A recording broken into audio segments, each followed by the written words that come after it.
আসসালামু আলাইকুম এভরিওয়ান। আজকে আপনাদের জন্য নিয়ে আসছি রিমোট কন্ট্রোল ফাইটার প্লেন। প্লেনটা দেখতে আসলে অনেক সুন্দর। আমি যদি ক্লোজ আপ লুকটা দেখাই, দেখতে পারতেছেন লাইট জ্বলতেছে, 8 জিবি আছে, পাখাগুলো ঘুরবে। তো আসলে আমরা যখন আমাদের বাচ্চাদের কোনো প্রোডাক্ট দেই, কোনো খেলনা টেলনা দেই, আমাদের প্রথম যে টেনশনটা থাকে, এটা আসলে সবারই থাকে, এটা শুধু আপনার না, সবারই থাকে যে আসলে এটা কতদিন টিকবে।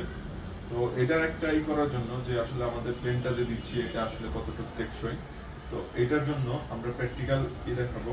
তো আমার যতটুকু হাইট, মূলত আমরা এইরকম হাইটে উড়াই, একটু উপরে উপরে, তো যদি ইনডোরে উড়াই আর আউটডোরে উড়াইলেও অনেক উপরে ওঠে।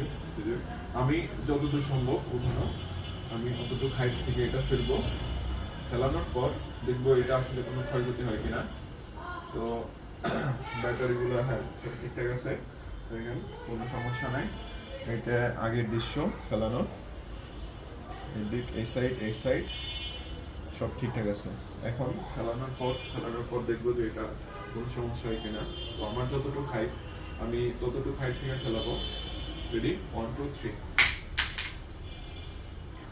কিছুই হয় নাই। তো একবার আসলে এটা জিনিসটা বোঝা যায় না যে একবার ফেললে এটা ভাঙবো না, সেকেন্ড টাইমে ভাঙতে পারে। তো তার জন্য আমি আবার ফেলতেছি।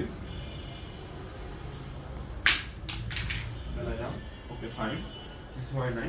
তো জাস্ট শুধু আপনাদের জন্য আমি এটা আবার ফেলবো, তৃতীয়বারের মতো, লাস্ট এন্ড ফাইনাল। দেখবো কিছু হয় কিনা। আমার কনফিডেন্স আছে যে এটার কিছুই হবে না। ফাইন, দেখেন এটার কিছুই হয় নাই। এটা ফেলানোর পরের কন্ডিশন একদম ঠিকঠাক আছে, টপ নচ কন্ডিশনে। আপনারা নিতে পারেন। জিনিসটা আসলে অনেক শক্ত আছে, দেখতে হালকা মনে হলেও কিন্তু জিনিসটা আসলে অনেক শক্ত। এটা আমি বলে বুঝাইতে পারতেছি না। আপনারা জিনিসটা যদি হাতে নিয়ে দেখেন তাহলে বুঝতে পারবেন যে আসলে কতটুকু শক্ত, অনেক শক্ত। এটা ফেলানোর পরের দৃশ্য। তো দেখেন এটার কিছুই হয় নাই, একদম টপ নচ কন্ডিশনে আছে। তো জিনিসটা আসলে দেখতে হালকা মনে হলেও অনেক শক্ত, আপনারা নিতে পারেন। আমি যদি ঘুরিয়ে ঘুরিয়ে দেখাই আপনাদের, দেখেন আমি বুঝতেছি না আপনারা দেখতেছেন কিনা।